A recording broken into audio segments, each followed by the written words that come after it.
नमो भगवते वासुदेवाय।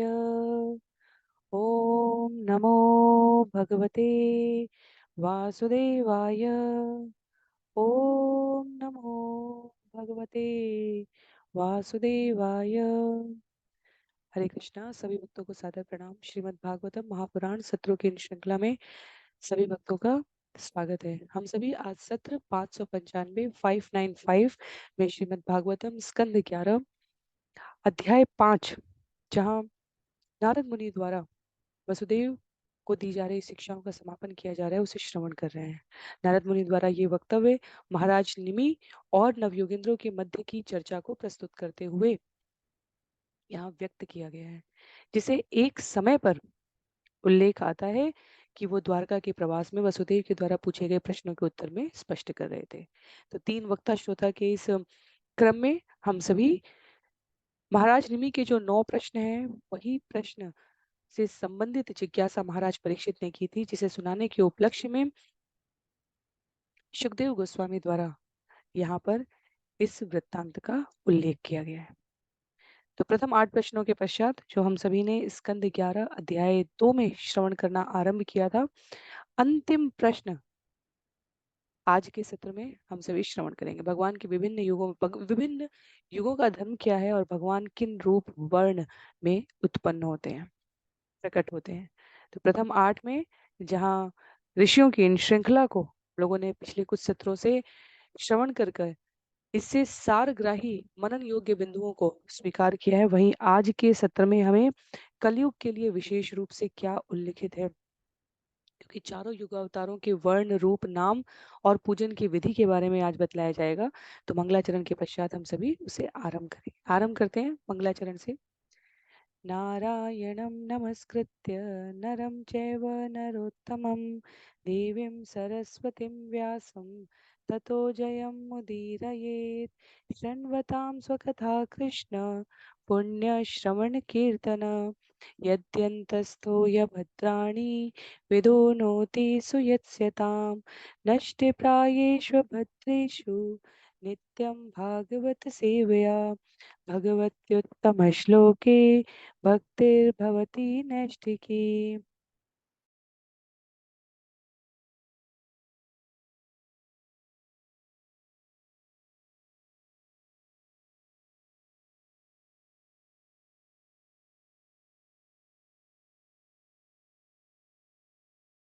ॐ अज्ञानतिमिरान्धस्य ज्ञानाञ्जनशलाकया चक्षुन्मीलितं येन तस्मै श्रीगुरुवे नमः।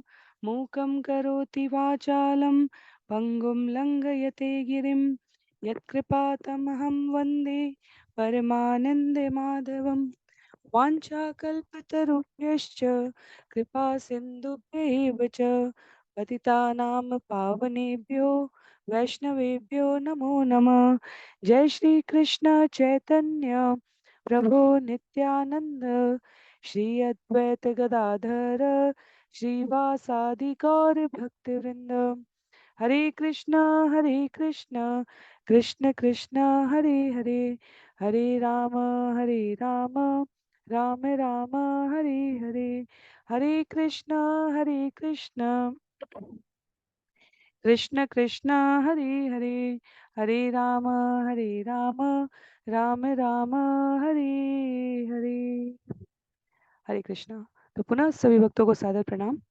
सत्र 595 में आज हम सभी महाराज निमि द्वारा पूछे गए प्रश्नों के क्रम में अंतिम प्रश्न चारों युगावतारों के नाम रूप वर्ण और पूजन की विधि के बारे में श्रवण करने जा रहे हैं।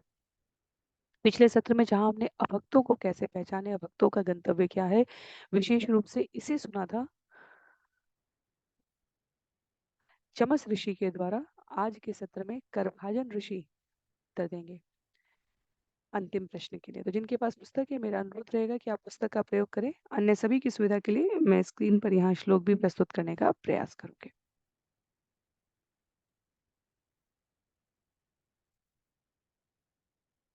श्रीराजोवाच कस्मिन् काले स भगवान् किं वर्ण कीदृशो नृभिः नाम्ना वाकेन विधिना पूज्यते तदिहोच्यताम। राजा निमि ने पूछा, भगवान प्रत्येक युग में किन रंगों तथा रूपों में प्रकट होते हैं, और वे किन नामों तथा किन किन प्रकार के विधानों द्वारा मानव समाज में पूजे जाते हैं। तो इससे स्पष्ट होता है कि भगवान की सृष्टि में, रचना में, वास्तव में हर युग कल काल और परिस्थिति का जो धर्म है वो संस्तुत है। जब अवक्तों के गंतव्य के बारे में चमश मुनि द्वारा वहां बतलाया गया, तो उससे स्पष्ट हो गया कि जिस व्यक्ति ने अपने जीवन में, आचार्य लिखते हैं यहाँ पर, अपने जीवन में मानव शरीर प्राप्त करने का हेतु श्री भगवान की शरण के रूप में नहीं जाना है, उसका संपूर्ण जीवन यूं ही व्यर्थ चला गया। अर्थात यदि हम अपने समय का, अपनी बुद्धि का, अपने संसाधनों का उपयोग भगवान के संग अपने संबंध को स्थापित करने में नहीं लगा रहे, तो यह व्यर्थ है। भक्ति विधि को बद्ध जीव के उद्धार का व्यवहारिक उपाय कहा गया है, क्योंकि जीव की स्वाभाविक स्थिति भगवान की सेवा है और भक्ति के द्वारा वह इसे सहजता से प्राप्त कर सकता है। तो अंततः अब व्यवहार रूप में सभी प्रकार के दर्शन को, सिद्धांत को समझने के पास कैसे मानव समाज अपने आप को इसमें संलग्न कर सके, इसका उत्तर जानना चाहते हैं महाराज निमि। तो करभाजन ऋषि कहते हैं, श्री करभाजन उवाच कृतं त्रेता द्वापरं च कलितेषु केशव नाना वर्णा विधाकार नानेव विधि नित्यजो। श्री करभाजन ने उत्तर दिया, कृत, त्रेता, द्वापर तथा कली, इन चारों युगों में से प्रत्येक में भगवान केशव विविध वर्णों, नामों तथा रूपों में प्रकट होते हैं और विविध विधियों से पूजे जाते हैं। कृते शुक्ल चतुर्बाहु जटिलो वल्कलांबर कृष्णाजिनोपवीताक्षान बिभ्रदंड कमंडलु। सतयुग में भगवान श्वेत वर्ण और चतुर्भुजी होते हैं। उनके सिर पर जटाएं रहती हैं और वे वृक्ष की छाल का वस्त्र पहनते हैं। वे काले हिरण का चर्म, जनेऊ, जपमाला, डंडा तथा ब्रह्मचारी का कमंडल धारण किए रहते हैं। तो सतयुग के भगवान श्वेत वर्ण कहे गए हैं, और उनको उस समय, क्योंकि क्योंकि राक्षसों को भी, असुरों को भी एक लोक से दूसरे लोक में गमन करने का अवसर उपलब्ध होता था, भगवान के चतुर्भुज स्वरूप का सभी समान रूप से दर्शन कर पाए थे। मनुष्यास्तु तदा शांता निर्वैरा सुहृदय समा यजन्ति तपसा देवं शमेन च दमेन च। सतयुग में लोग शांत, ईर्ष्या रहित, प्रत्येक प्राणी के प्रति मैत्री भाव से युक्त तथा समस्त स्थितियों में स्थिर रहते हैं। वे तपस्या द्वारा तथा आंतरिक एवं बाह्य इंद्रिय संयम द्वारा भगवान की पूजा करते हैं। तो वास्तव में एक लोक के विशेष प्राणियों के संदर्भ में कहने की यदि बात की जाए, तो सामान्यतः जो मनुष्य है उनके लिए कहा जा रहा है कि वे अपने आप को मैत्री भाव से युक्त रखते हैं, समस्त स्थितियों में स्थिर रखते हैं। इसलिए जो भगवान भी हैं, उनके नाम श्वेत वर्ण यहाँ पर कहे गए हैं, चतुर्भुज रूप में कहे गए हैं। तो कौन कौन से नामों से जाने जाते हैं सतयुग में? हंस, सुपर्णो वैकुंठो, धर्मो योगेश्वरो अमल, ईश्वर पुरुषो अव्यक्त, परमात्मेति गीयते। सतयुग में भगवान की महिमा का गायन हंस, सुपर्ण, वैकुंठ, धर्म, योगेश्वर, अमल, ईश्वर, पुरुष, अव्यक्त तथा परमात्मा नामों से किया जाता है। तो जो भगवान के गॉड, जो तत्व दर्शन के नाम है, उन सभी का यहाँ पर उल्लेख है। करभाजन ऋषि यहाँ पर कह रहे हैं कि वास्तव में भगवान सतयुग में आदर्श चिंतक ब्रह्मचारी की तरह अपने आप को वृक्ष की छाल, काले हिरण का चर्म पहनकर प्रस्तुत कर सकते हैं। तो जो जो परमात्मा के रूप को वास्तविक रूप में समझ सकते हैं, उनके समक्ष भगवान अपने इस स्वरूप को प्रकट कर रहे हैं। यहाँ पर भक्ति सिद्धांत सरस्वती ठाकुर कहते हैं कि छांदोग्य उपनिषद में वर्णन आया है कि वास्तव में सुपर्ण शब्द, हंस शब्द, परमात्मा शब्द, ये तत्कालीन समय काल परिस्थिति के नागरिकों द्वारा जो वास्तव में भगवान की संयमित मन से तपस्या करके सानिध्य प्राप्त करने की योग्यता रखते थे, उनके समक्ष आते थे। इसलिए भगवान वासुदेव सतयुग में विविध चतुर्भुज रूपों में प्रकट हो पाए हैं और सारे जीव अपनी विशेष पूजा विधि से उनकी पूजा करते रहे। उत्तम पुरुष, अमल, ये सभी उनके विभिन्न वर्गों के द्वारा गायन किए जाने वाले नाम हैं। आगे त्रेता युग में त्रेतायाम रक्त वर्णो सौ चतुबाहु त्रिमेकल हिरण्यकेश त्रयी आत्मा स्रक्स्रुवादि उपलक्षण। त्रेता युग में भगवान का वर्ण लाल होता है। इनकी चार भुजाएं होती हैं, बाल सुनहरे होते हैं और वे तिहरी पेटी पहनते हैं जो तीनों वेदों में दीक्षित होने की सूचक है। ऋक, साम तथा यजुर्वेदों में निहित यज्ञ द्वारा पूजा के ज्ञान के साक्षात रूप उन भगवान के प्रतीक स्तृक, स्त्रुवा इत्यादि यज्ञ के प्राप्त पात्र होते हैं। तो उल्लेख है यहाँ पर त्रेता युग के लिए जब भगवान का प्राकट्य होना होता है तो जैसे यज्ञ, क्योंकि यज्ञ प्रमुख धर्म बताया जाएगा, आगे हम श्रवण करेंगे, जो उसमें यज्ञ में घी डालने वाला जो पात्र होता है लंबा, अ, हम वर्तमान के कलछुल से उसकी समता कर सकते हैं। लकड़ी के पात्र लंबी डंडियों वाले होते हैं और अलग अलग गहराई के होते हैं। वर्तमान में भी जब सम्यक रीति से कहीं पर यज्ञ में आहुति डाली जाती है पुरोहितों के द्वारा, तब हम उसको देख सकते हैं। वो 5-6 सामान्यतया जो देखे जाते हैं, वो कोई बहुत तिकोने होंगे, कोई गहरे होंगे, कोई थोड़े छिछले होंगे, इस प्रकार से। तो स्तृक उस पात्र को कहा जा रहा है। ये लगभग 1 हाथ लंबे होते हैं और विकंटक नामक विशेष लकड़ी से बने होते हैं। तो स्तृक, स्त्रुव,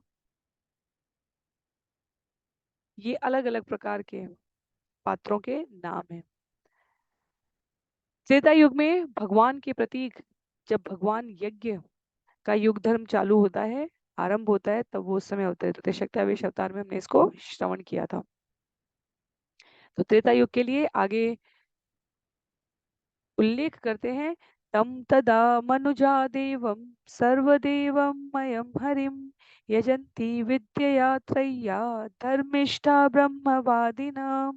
त्रेता युग में मानव समाज के वे लोग जो धर्मिष्ठ हैं और परम सत्य को प्राप्त करने में सच्ची रुचि रखते हैं, वे समस्त देवताओं से युक्त भगवान हरि की पूजा करते हैं। इस युग में तीनों वेदों में दिए गए यज्ञ अनुष्ठानों के द्वारा भगवान की पूजा की जा रही है। तो सतयुग में तपस्या के द्वारा की जा रही है। त्रेता युग में विभिन्न वेदों में, तीनों प्रकार के वेदों में वर्णित यज्ञ के अनुष्ठान द्वारा की जा रही है। तो सतयुग के लोग एक प्रकार से आत्माराम है। वे अपने आप को परमात्मा हृदय में उपस्थित है ये जानकर संयमित होकर तपस्या में संलग्न करते हैं। त्रेता युग के लोग वैदिक यज्ञ संपन्न करके पूर्ण बनने की ओर उन्मुख होते हैं। तो त्रेता युग में स्वभावतः कृष्ण भावना भावित तत्व नहीं था, आचार्य लिखते हैं। इसलिए प्रयास करके समाज अपने आप को वैदिक आदेशों का दृढ़ता से पालन करते थे। तो अपने आप को कृष्ण भावना भावित करने के लिए वे प्रवृत्त थे और इसलिए भगवान के त्रेता युग के जो विभिन्न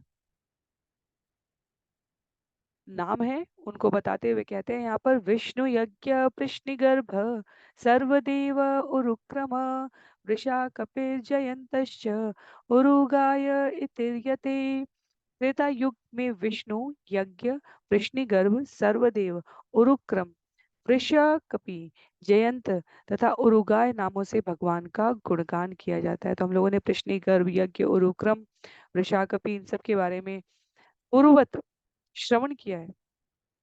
ऋषा को भी स्मरण करने के ही भगवान के नाम की विशेषता का उल्लेख कर रहा है।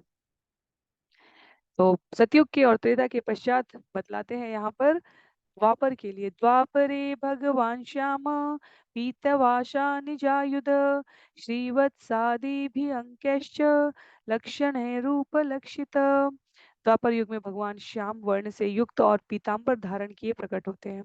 इस अवतार में वे भगवान के दिव्य शरीर में श्रीवत्स तथा अन्य विशेष आभूषण अंकित रखते हैं और वे अपने निजी आयुध प्रकट करते हैं।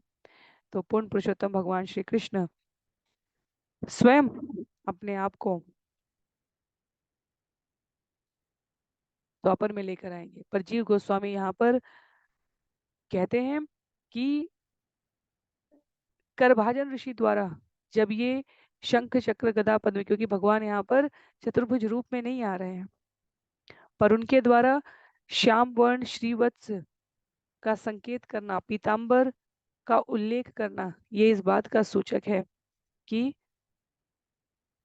भगवान उपस्थित हुए हैं द्वापर में।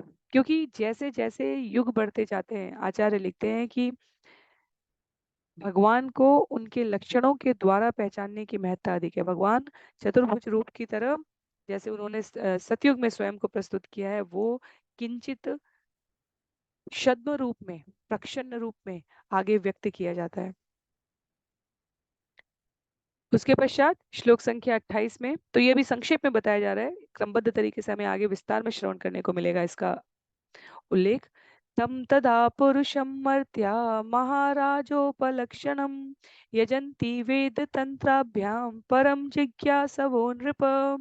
हे राजन, द्वापर युग में जो लोग परम भोक्ता भगवान को जानने के इच्छुक होते हैं, वे वेदों तथा तंत्रों के आदेशानुसार उन्हें महान राजा के रूप में आदर देते हुए पूजा करते हैं। तो युधिष्ठिर महाराज ने राजसूय यज्ञ में ऐसा किया है। अर्जुन भगवान का छाता लेकर चलते हैं, सात्यकी उन पर पंखा झलते हैं, युधिष्ठिर राजसूय यज्ञ में उनकी पूजा करते हैं। ये सब हमने स्कंद एक में ही श्रवण किया है। तो महाराजों पर लक्षणम है, वहां पर वो मनुष्यों के मध्य में अपने आप को अत्यधिक सम्मानित, प्रतिष्ठित राजा के रूप में स्थापित करते हैं। कहते हैं आचार्य यहाँ पर कि सतयुग के निवासी शांत, निर्वैर, सुहृदय और सम कहे गए हैं। त्रेता युग के निवासी धर्मिष्ठ, धर्म का पालन करने वाले, ब्रह्मवादी न वैदिक आदेशों का पालन करने वाले बताए गए। द्वापर युग में निवासी केवल जिज्ञासव, जिज्ञासु रह गए हैं। और तुलना के क्रम में द्वापर युग में मानव समाज सतयुग और त्रेता की अपेक्षा अधिक निकृष्ट रहा है। तो हमें उदाहरणों से, कहानियों से, कथाओं से भी यह पता चलता है। कलयुग के लिए जो मानव समाज की दुर्दशा है, उसको आगे उल्लेख करेंगे अभी करभाजन।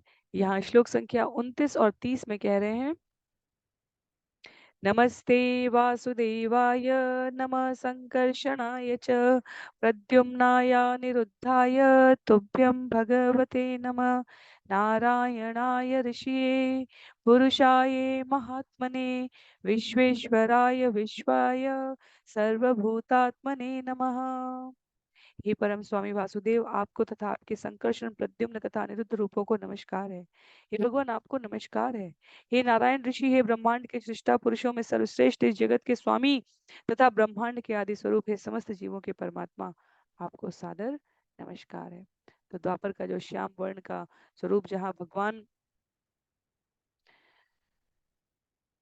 कृष्ण प्रकट करने वाले हैं अपने आप को, क्योंकि कहीं ना कहीं नवयुगेंद्र समकालीन कहे गए हैं भगवान रामचंद्र के, इसलिए उन्होंने विशेष प्रशंसा भी की थी, हमने श्रवण किया। इसी क्रम में द्वापर युग के अंत में भगवान आने वाले हैं, और उनको आने के, उनकी आने की प्राकट्य की आशा से ऋषि मुनि उनके बारे में वंदन करने लगे। तो यहाँ पर संकर्षण, अनिरुद्ध, प्रद्युम्न, वासुदेव, ये सब नामोच्चारण करके करभाजन ऋषि भगवान के आने वाले स्वरूप को प्रणाम कर रहे हैं। आगे, क्योंकि द्वापर में अर्चा विग्रह की पूजा होने जा रही है, तो द्वापर के निवासियों का पूजा करने की पद्धति का उल्लेख करके करभाजन कहते हैं, इति द्वापरे उर्विश स्तुवन्ति जगदीश्वरम नाना तंत्र विधानेन कलौ अपि तथा शृणु। हे राजन, इस तरह से द्वापर युग में लोग ब्रह्मांड के स्वामी का यशोगान करते हैं। कलयुग में भी लोग शास्त्रों के विविध नियमों का पालन करते हुए भगवान की पूजा करते हैं। अब कृपा करके आप मुझसे इस बारे में सुने। तो यहाँ पर कलौ अपि, कलयुग में भी करेंगे। तो कहने के लिए कलयुग सामान्य रूप से एक अधार्मिक युग है, पर क्योंकि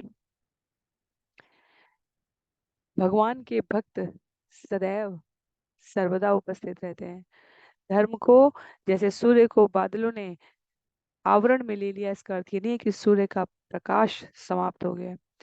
बादलों के आवरण के पश्चात भी जो प्रकाश तत्व है वो सूर्य से उद्भासित हो रहा है। उसी प्रकार से धर्म यदि कलयुग में आवरण में आ भी जाता है तो भी जो चेतना तत्व है वो अभी भी उपस्थित है।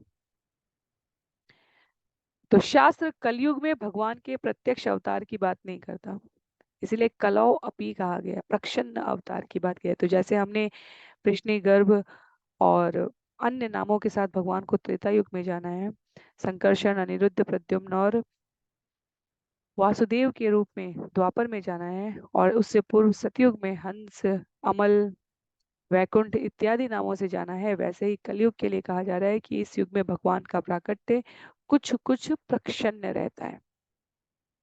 कैसे? श्लोक संख्या 32 में बता रहे हैं, कृष्णवर्णं त्विषा कृष्णं सांगोपांगास्त्र पार्षदं यज्ञ संकीर्तन प्राये यजंती ही सुमेधस।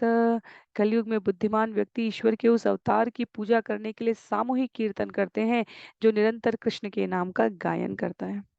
यद्यपि उसका वर्ण श्यामल नहीं है, किंतु वह साक्षात कृष्ण है।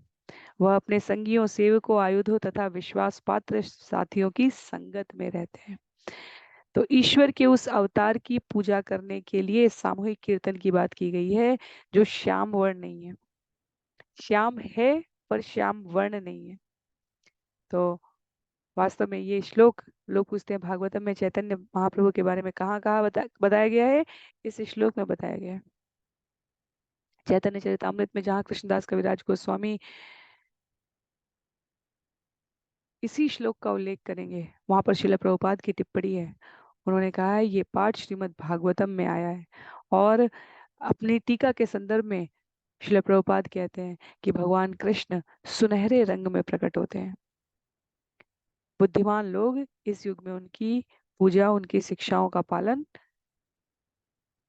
उनके चैतन्य महाप्रभु स्वरूप में जहाँ वो स्वयं भक्त बनकर आएंगे भक्ति सिखलाने के लिए, वहां पर प्रयोग करते हैं।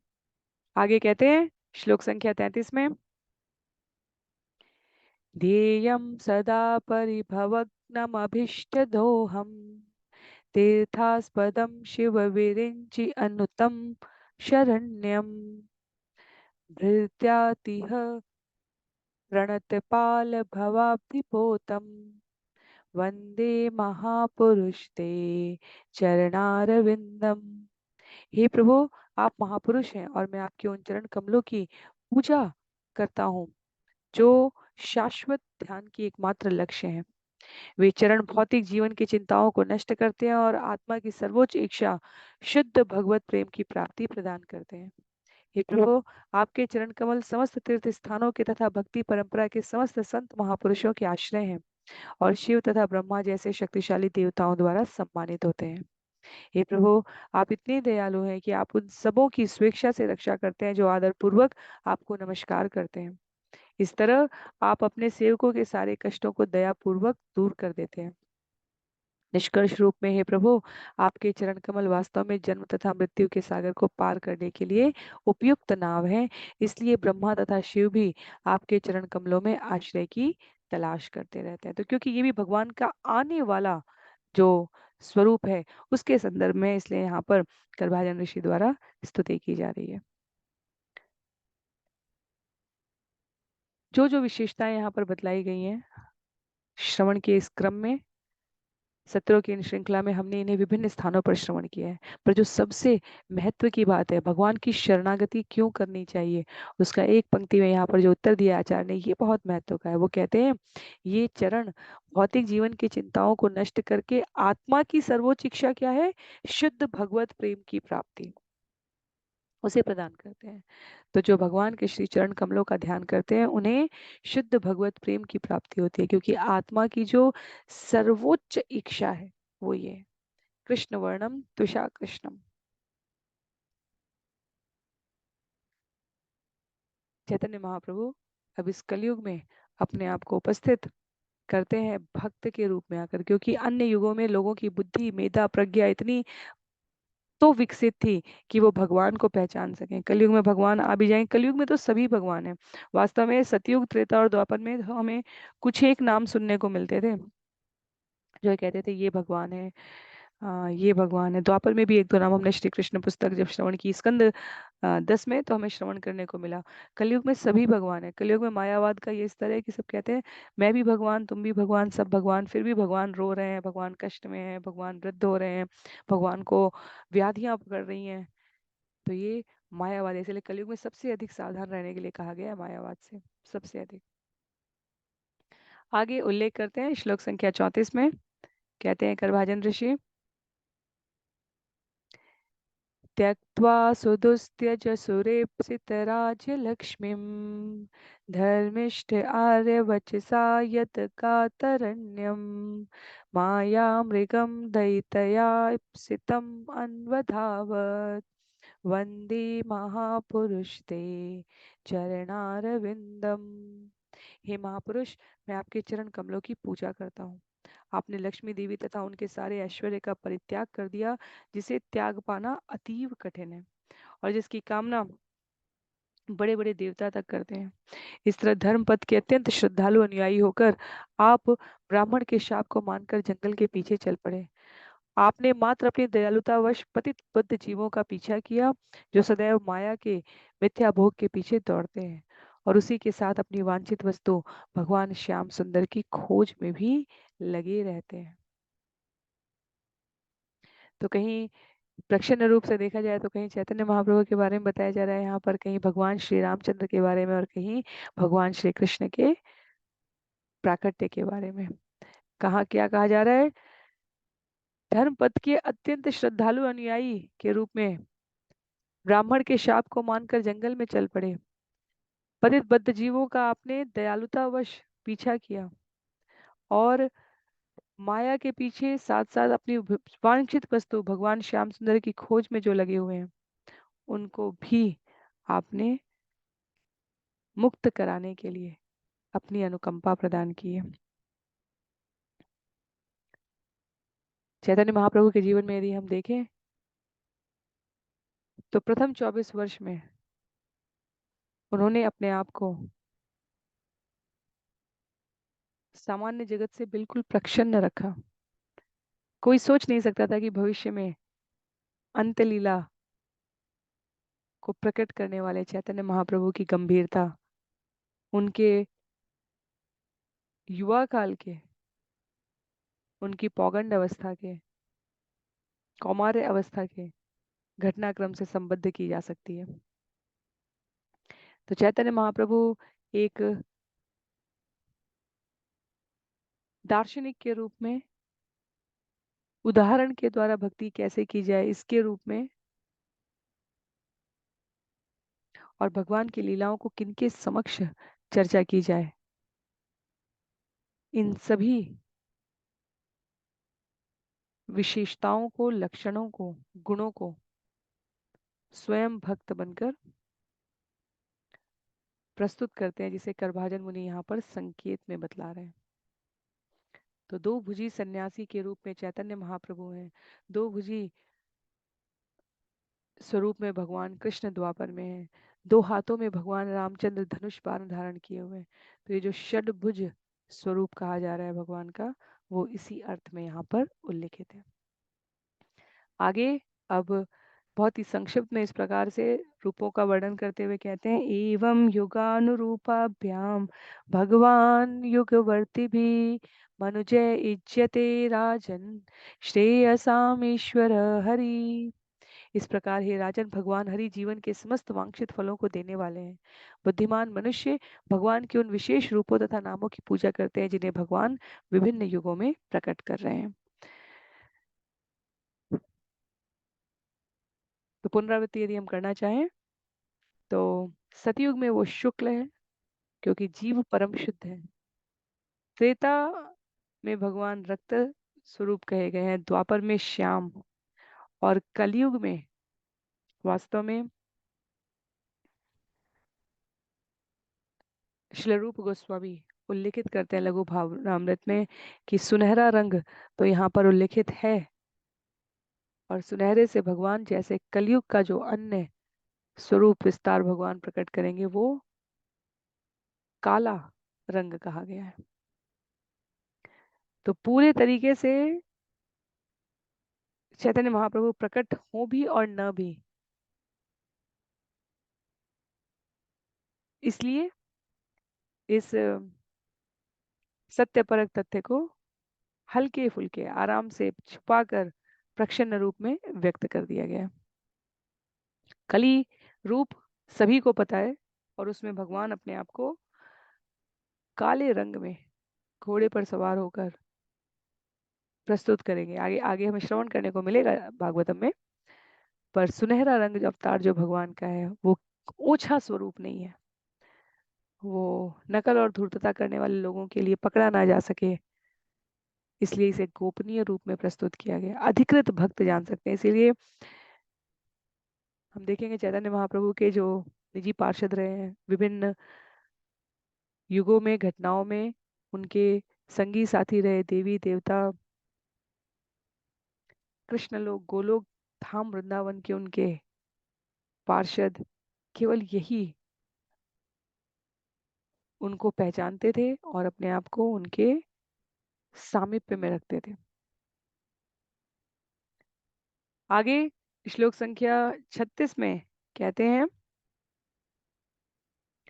कलिं सभाजयन्त्यार्या गुणज्ञ सारभागिना यत्र संकीर्तनेनैव सर्वस्वार्थो अभिलप्यते। जो लोग सचमुच ज्ञानी है वे इस कलयुग के असली महत्व को समझ सकते हैं।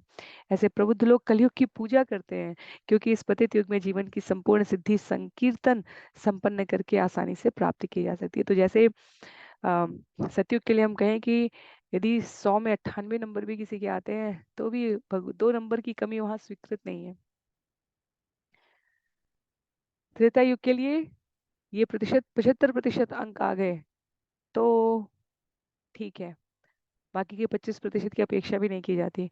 द्वापर के लिए 60% अंक आ गए तो भी कहा जा रहा है कि अच्छी है। कलयुग में कहा जा रहा है कि यदि आपके 30-33% अंक भी आ गए तो ये अत्युत्तम है, क्योंकि कलयुग का जो प्रभाव है उसमें भक्ति करना, उसमें भगवान को स्मरण करना बिल्कुल भी आसान नहीं है। और इसलिए जो भक्त लोग हैं वो इस युग का असली महत्व समझते हैं। 100 में 33, 100 में 98, तो ये अंतर है। यदि हम समझें, ये उदाहरण श्रील प्रभुपाद एक बार एक सत्र में देते हैं ये बतलाने के लिए कि भगवत चेतना की सर्वोच्च सिद्धि कृष्ण भावनामृत भगवान को पहचानना कैसे कहा जा रहा है। किसी अन्य संसाधन की आवश्यकता ही नहीं है बाहर से, केवल और केवल हरिनाम के स्मरण से, श्रवण से, कीर्तन से भगवान प्राप्त होते हैं। यहाँ पर कहा गया है, यद्यपि कलयुग को कल्मश का सागर माना जाता है पर कलयुग में भाग्य का समुद्र भी है और वो है संकीर्तन आंदोलन। ध्यायन् कृते यजन्यज्ञे त्रेतायां द्वापरे अर्चयन् यदाप्नोति तदाप्नोति कलौ संकीर्त्य केशवम।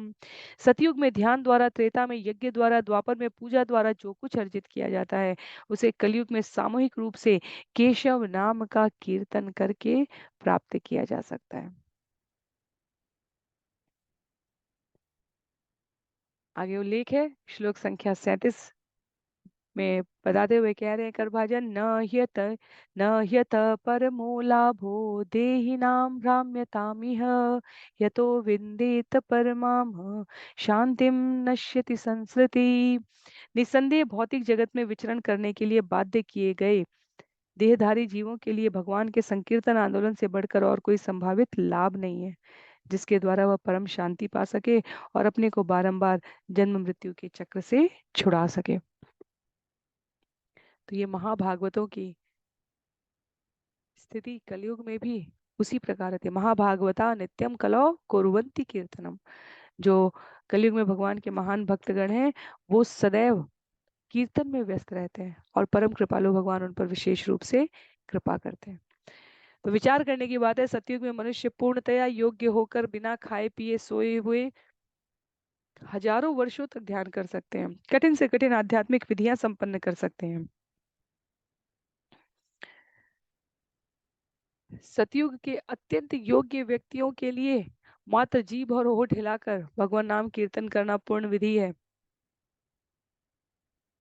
इसकी महिमा का उतना प्रचलन नहीं था। त्रेता में भी पूर्णतया योग्य मनुष्यों के बीच में किंचित तत्व प्रतिशत के अनुसार कमी होने के बावजूद उन्हें भी इस संकीर्तन यज्ञ की अलग से आवश्यकता नहीं थी। द्वापर में भगवान स्वयं उपस्थित हैं, तो उनकी पूजा करके, अर्चा विग्रह जिसे कहा जाता है, उनकी पूजा करके जीव अपनी वास्तविक गति को पुनः प्राप्त कर सकता था। पर कलयुग, कलयुग के लिए कहते हैं, श्लोक संख्या 38, 39 और 40 एक साथ लेते हुए, कृतादिषु प्रजा राजन् कलौ ईक्षन्ति संभवम् कलौ खलु भविष्यन्ति पराय नारायण परायणा क्वचित् क्वचित् महाराज द्रविणेषु च भूरिश ताम्रपर्णी नदी यत्र कृतमालापयस्विनी कावेरी च महापुण्या प्रतीची च महानदी ये पिबन्ति जलं तासां मनुजा मनुजेश्वर प्रायो भक्ता भगवती वासुदेवे अमलाशया। कहते हैं, हे राजन, सतयुग तथा उसके पूर्व के अन्य युगों के निवासी इसी कलयुग में जन्म लेने की तीव्र कामना करते हैं, क्योंकि इस युग में भगवान नारायण के अनेक भक्त होंगे। ये भक्तगण विविध लोकों में प्रकट होंगे, किंतु दक्षिण भारत में विशेष रूप से जन्म लेंगे। हे मनुष्यों के स्वामी, कलयुग में जो व्यक्ति द्रविड़ देश की पवित्र नदियों यथा ताम्रपर्णी, कृतमाला, पयस्विनी, अतीव पवित्र कावेरी तथा प्रतीची महानदी का जलपान करेंगे, वे सारे के सारे भगवान वासुदेव के शुद्ध हृदय वाले भक्त हो जाएंगे।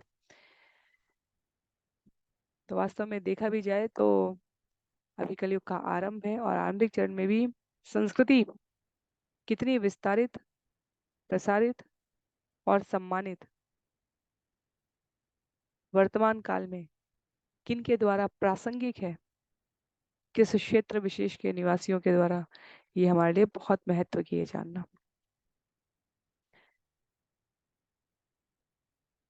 जब चैतन्य महाप्रभु ने नगरे द्वारे संकीर्तन की घोषणा की है, स्वयं 6 वर्ष तक उन्होंने दक्षिण भारत के विभिन्न स्थानों पर जाकर हरिनाम प्रचार को विस्तारित किया।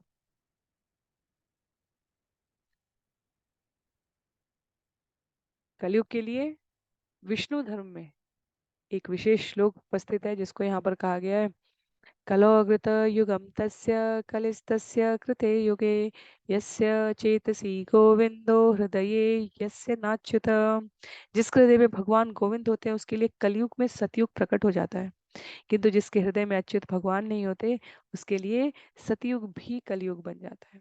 तो इसमें किसी को भी कोई संशय नहीं है, हिरण्यकशिपु के लिए सतयुग भी कलयुग था, क्योंकि उसके हृदय में भगवान नहीं थे। भगवान को खंबे में से निकल कर आकर स्वयं को प्रस्तुत करना पड़ा अपने भक्त की रक्षा के, योग शिवम वहाम्यहम के वचन को सबको स्मरण कराने के लिए। आगे कहते हैं श्लोक संख्या 41 में, देवर्षि भूताप्त नृणाम पितृणाम न किंकरो नायमृणी च राजन् सर्वात्मनाय शरणं शरण्यं गतो मुकुंदम परिहत्य कर्तम। हे राजन, जिस व्यक्ति ने सारे भौतिक कार्यों को त्याग कर मुकुंद के चरण कमलों में पूरी तरह शरण ले रखी है, जो सबों को आश्रय देते हैं, ऐसा व्यक्ति देवताओं, ऋषियों, सामान्य जीवों, संबंधियों, मनुष्यों, मित्रों या दिवंगत हो चुके पितरों का ऋणी नहीं रहता। क्योंकि इन सभी श्रेणियों के जीव भगवान के भिन्नांश हैं, अतः जिसने भगवान की सेवा में अपने आप को समर्पित कर दिया है, उसे ऐसे व्यक्तियों की अलग से सेवा करने की आवश्यकता नहीं रह जाती।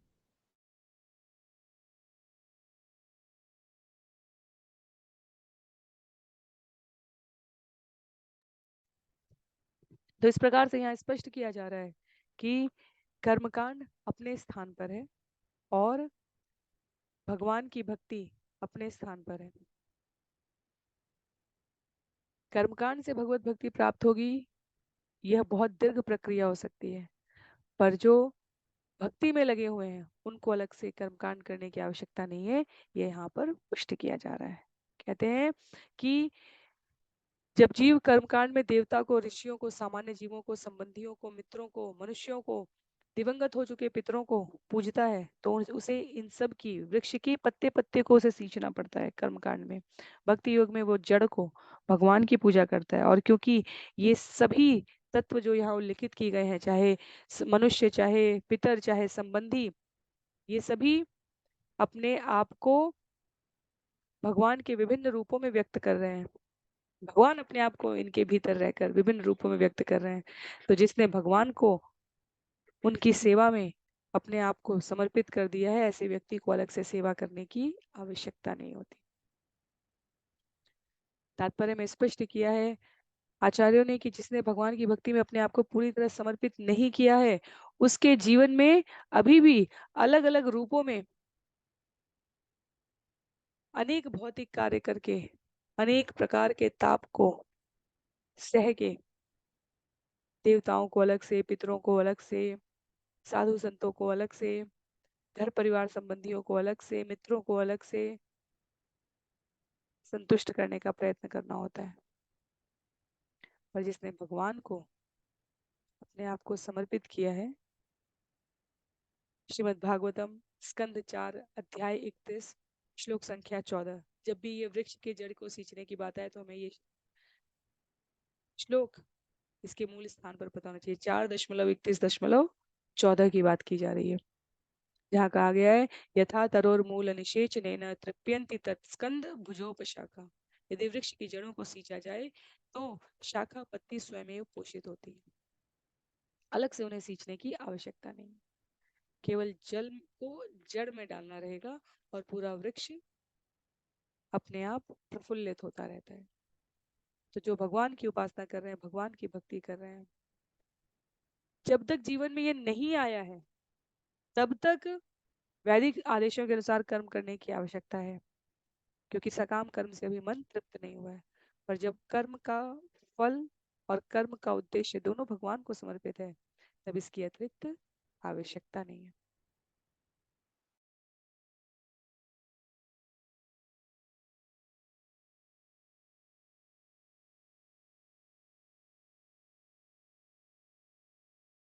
स्वपादमूलं भजत प्रियस्य त्यक्तान्यभावस्य हरिपरेश विकर्म यच्चोत्पतितं कथञ्चित् धुनोति सर्वं हृदि सन्निविष्ट। जिस मनुष्य ने अन्य सारे कार्यकलापों को त्याग कर भगवान हरि के चरण कमलों की पूर्ण शरण ग्रहण कर ली है, वह भगवान को अत्यंत प्रिय है। निसंदेह यदि ऐसा शरणागत जीव संयोगवश कोई पाप कर्म कर भी बैठे तो प्रत्येक हृदय के भीतर स्थित भगवान तुरंत ही ऐसे पाप के फल को समाप्त कर देते हैं।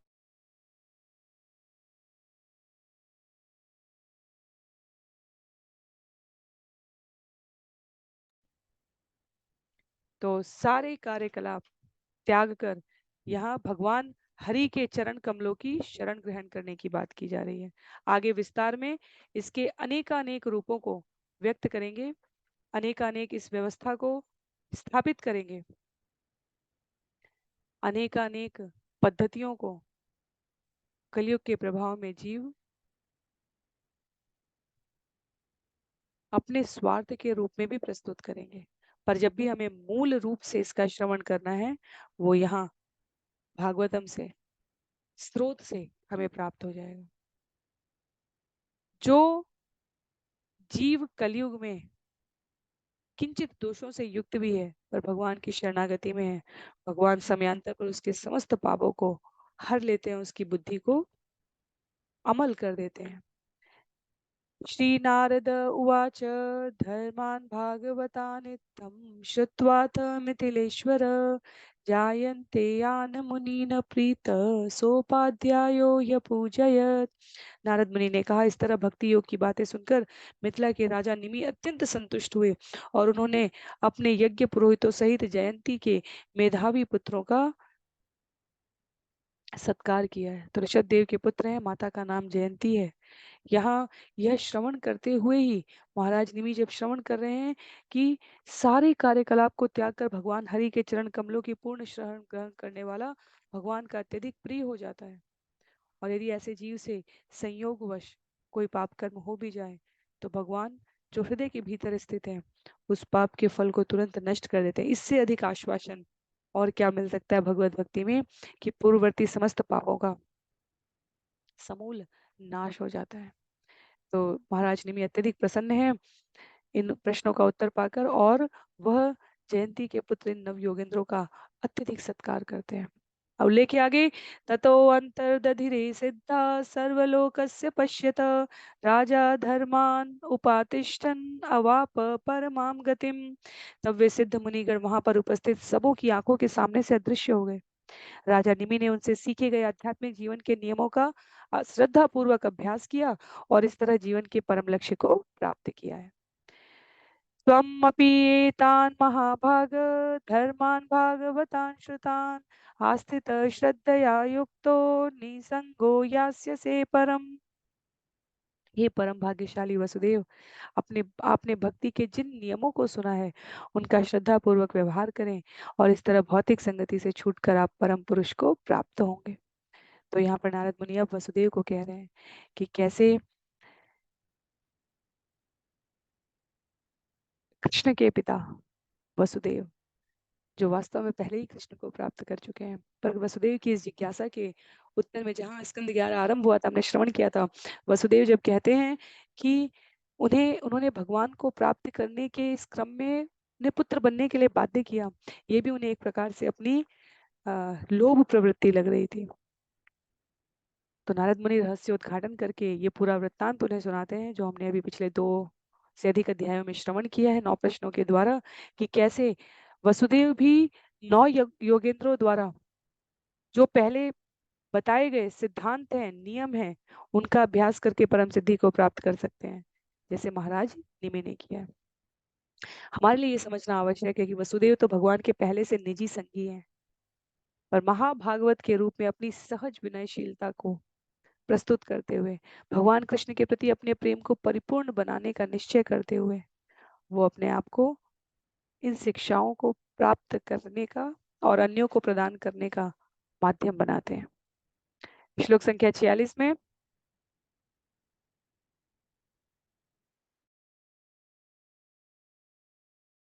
युवहो खलु दंपत्यो यशसा पूरितं जगत् पुत्रतामागमत् यत्वां भगवान ईश्वरो हरि। निसंदेह सारा संसार आप तथा आपकी पत्नी के यश से भरा पूरा हो चुका है क्योंकि भगवान हरि ने आपके पुत्र का स्थान अपनाया है। तो नारद मुनि यहाँ पर भूरी भूरी प्रशंसा कर रहे हैं वसुदेव के सौभाग्य की कि आप तो पहले से पूर्ण यशस्वी हैं, भगवान के प्रति आपने असाधारण भक्ति रखी है। माता पिता के वसुदेव और देवकी के रूप में माता पिता बनकर आप तो वैसे ही महाभागवतों के सूची में अग्रगण्य हो चुके हैं। तो नारद मुनि ने ये नहीं कहा मैंने तुम्हें ये दिव्य ज्ञान प्रदान किया है, मैं इतना महान हूँ। नारद मुनि अपनी सहज, क्योंकि भागवतम को पठन श्रवण करने वाले भागवत मनुष्य या इसमें पात्र के रूप में व्यक्त जीवात्माएं पहले से ही मुक्त हैं, भगवान की लीला में सहयोग करने के लिए वो उपस्थित है। इसलिए नारद मुनि ये नहीं कह रहे कि मैंने बहुत बहुत ज्ञानपूर्ण बातें आपको बता दी, वो तो कहते आपने पूछा, ये आपकी विनम्रता है। क्योंकि अब उनकी महत्ता बताते हुए नारद मुनि स्वयं कह रहे हैं, दर्शनालिंगन आलापे शयनासन भोजने आत्मा वाम पति पावितो कृष्णे पुत्र स्नेहम प्रकुर्वतो। हे वसुदेव, आप तथा आपकी उत्तम पत्नी देवकी ने कृष्ण को अपने पुत्र रूप में स्वीकार करके उनके प्रति महान दिव्य प्रेम दर्शाया है।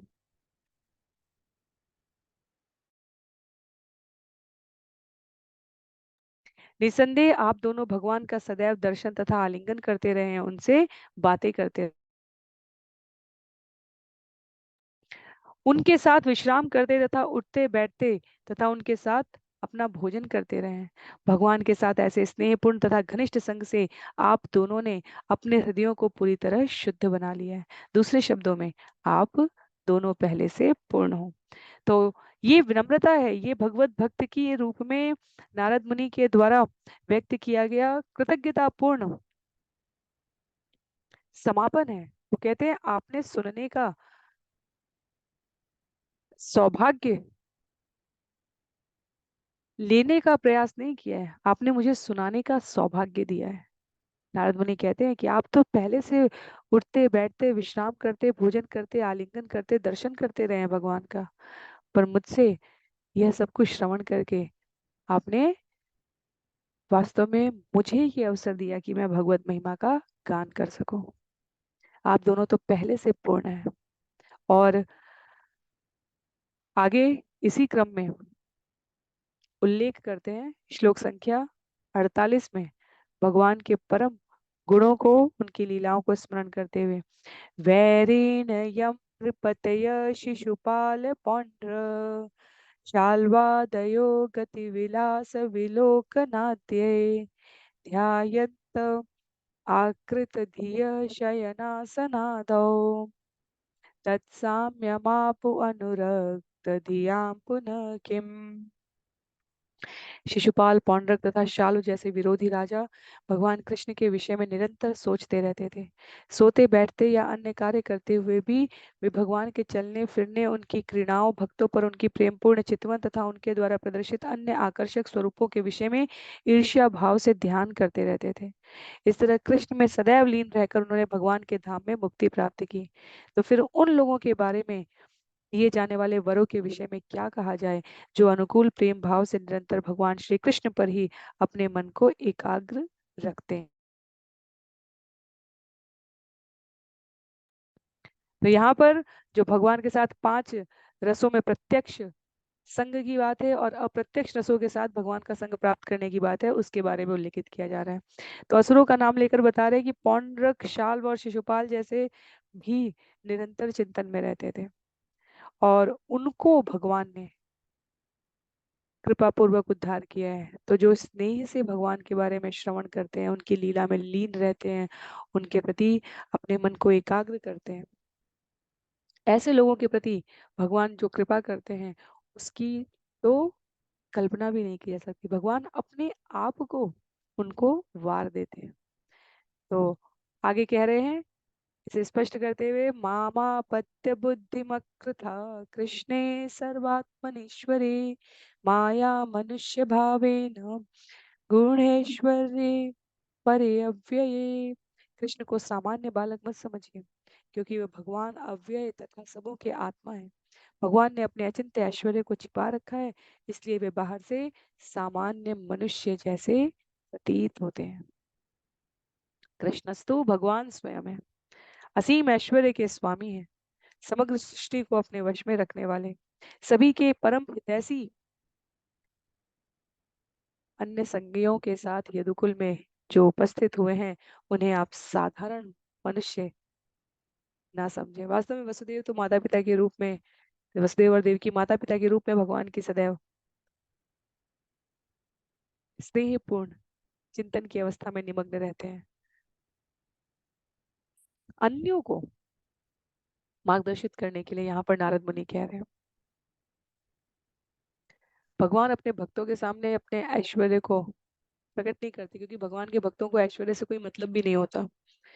जब अध्याय 11 में जब हम विराट स्वरूप जब श्रवण कर रहे हैं श्रीमद् भगवत गीता में, तो वहां पर जब भगवान ने अपना विराट स्वरूप प्रकट किया, तो अर्जुन कहते हैं मुझे तो पुनः वही द्विभुज रूप दिखाइए, क्योंकि मुझे इस ऐश्वर्य की अलग से आवश्यकता नहीं है भगवान।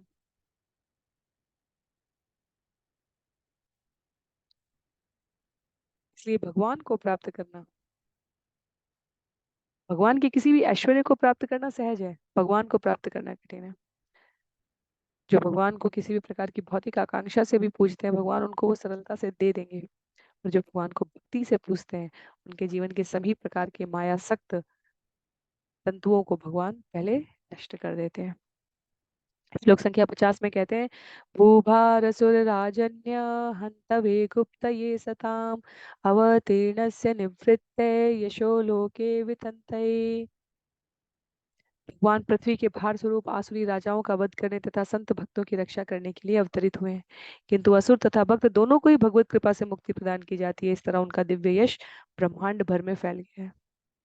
तो हिरण्यकशिपु और हिरण्याक्ष को मारने के लिए भगवान स्वयं को विभिन्न रूप में प्रस्तुत करते हैं, इसलिए हिरण्यकशिपु और हिरण्याक्ष किसी भी दिन हम मनुष्यों से ज्यादा श्रेष्ठ हैं।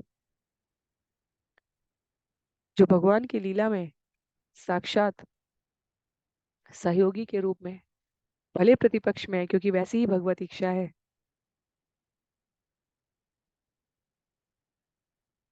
भगवान का ऐश्वर्य वर्धन करने के लिए, भगवान की कृपा भक्तों को समझाने के लिए, स्मरण कराने के लिए, आह्लादित करने के लिए अपने आप को प्रस्तुत करते हैं। तो आगे अध्याय लगभग यहाँ पर समाप्त हो रहा है। अब सुखदेव गोस्वामी कह रहे हैं, श्री शुक उवाच एतत् श्रुत्वा महाभागो वसुदेवोऽति विस्मित देवकी च महाभागा जतुर्मोहमात्मनः। श्री सुखदेव गोस्वामी ने कहा, ये कथा सुनकर परम भाग्यशाली वसुदेव पूर्णतया आश्चर्यचकित हो गए। इस प्रकार उन्होंने तथा उनकी परम भाग्यशालिनी पत्नी देवकी ने उस भ्रम तथा चिंता को त्याग दिया जो उनके हृदयों में घर कर चुके थे। क्या चिंता थी? कहीं ना कहीं संबंधी बंधु बांधव के प्रति जो लगाव था, अनुराग था, वो चिंता थी।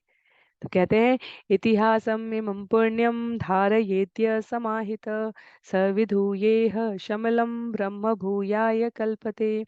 जो स्थिर चित्त होकर इस पवित्र ऐतिहासिक कथा का ध्यान करता है, वह इसी जीवन में अपने सारे कलमश धोकर सर्वोच्च सिद्धि प्राप्त करेगा।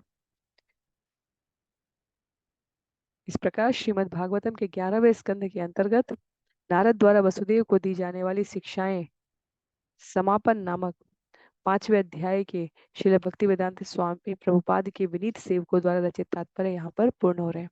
तो अंतिम श्लोक जो है वो हमारे लिए महत्व का है, क्योंकि जब हमने स्कंद 10 के अंत में और स्कंद 11 के आरंभ में मौशल कथा पढ़ी, जहाँ भगवान ने यदुवंश की बढ़ती प्रभुता को देखकर धराधाम पर जाने से पहले यदुवंश को भी समाप्त करने का विचार किया है, संकल्प किया है, वहां सामान्यतः हमें ऐसी जिज्ञासा आ जाती है कि भगवान ऐसा क्यों कर रहे हैं, और क्या समस्त यदुवंश का यदि नाश हो गया तो फिर हम भगवान के कुछ वंशजों के बारे में कलयुग के आरंभ में कैसे श्रवण करते हैं। तो उसका उल्लेख किया गया है कि वास्तव में जब भगवान धराधाम से, क्योंकि भगवान के ये विभिन्न स्वरूप विस्तार है, अनिरुद्ध, प्रद्युम्न, शाम्ब, जितने भी प्रकार के पुत्र और पौत्र हैं, और जब भगवान धराधाम से जा रहे हैं तो इन सबको जाने का एक माध्यम होना चाहिए। इनके भगवान के अतिरिक्त, इनके स्वयं के अतिरिक्त इन्हें कोई और नष्ट नहीं कर सकता। तो जाने का माध्यम बनाने के लिए भगवान ने पहले जो स्त्रियां हैं और जो अबाल वृद्ध हैं, उल्लेख आता है कि उन्हें पहले ही द्वारका से हटा दिया था, क्योंकि द्वारका भगवान के इन पार्षदों के तेज से अग्निभूत हो भगवान उसे जलमग्न कर सके। इतना प्रचंड तेज था जब प्रभास क्षेत्र में यदुवंशियों द्वारा आपस में ही लीला के अंतर्गत मदान्ध होकर एक दूसरे पर प्रहार किया जाने लगा। पहले तो भगवान श्री कृष्ण ने स्वयं को ध्यान की अवस्था में रखा है, पर जब बलराम जी पर भी आक्रमण हुआ है तो सबसे पहले भगवान ने रक्षा की है। और जब बलराम जी ने अपना शरीर त्यागा है तो भगवान ने पूरा यदुवंश अपनी लीला के अंतर्गत समाप्त किया है। तो विषय आ जाता है कि कुछ एक जो वंशज रह गए थे वो कहाँ थे, कैसे थे, और उसका उत्तर आचार्यों ने दिया है। प्रभास क्षेत्र की कथा में हम सभी श्रवण करेंगे विभिन्न स्थानों पर। भागवतम में उसका उल्लेख हमने स्कंद 11 के आरंभ में श्रवण कर लिया है। तो मैं यहाँ सभी की जिज्ञासा के शमन के लिए कुछ एक जो वास्तव में किसी भी प्रकार से राज्य, शक्ति, सामर्थ्य, प्रभुता में रुचि ना रखने वाले थे, और जिनके द्वारा भगवान को इस ज्ञान को, इस सूचना को, भक्ति की इस विधा को बनाए रखना था, जो पृथ्वी पर भार स्वरूप नहीं होने जा रहे थे क्योंकि उनके अंदर किसी प्रकार की राजनीतिक महत्वाकांक्षा नहीं थी, वो कुछ एक लोग शेष रह गए थे। तो ये इस अर्थ में है क्योंकि वसुदेव और देवकी शीघ्र ही ये प्रभास क्षेत्र की घटना से परिचित होने वाले हैं, तो इसलिए लिखा है यहाँ पर कि परम भाग्यशालिनी पत्नी देवकी और वसुदेव ने उस भ्रम तथा चिंता को त्याग दिया जो उनके हृदयों में घर कर चुके थे। भगवान से विलग होने का, शरीर छोड़ने का, संबंधियों के आपस के दुराव का, ये सब जो चिंता के रूप में उनके मस्तिष्क में व्याप्त था, यह समाप्त हो गया। तो अध्याय भी यहाँ पर समाप्त हो रहा है और इसी के साथ ये सत्र भी। अगले सत्र में हम सभी स्कंद 11 अध्याय 6 श्रवण करने का प्रयास करेंगे। आज के लिए सत्र को यहीं पर समाप्त करते हैं। श्रील प्रभुपाद की जय, श्रील गुरुदेव की जय, अनंत कोटि वैष्णव वृंद की जय, श्रीमद् भागवतम महापुराण की जय। हरे कृष्ण।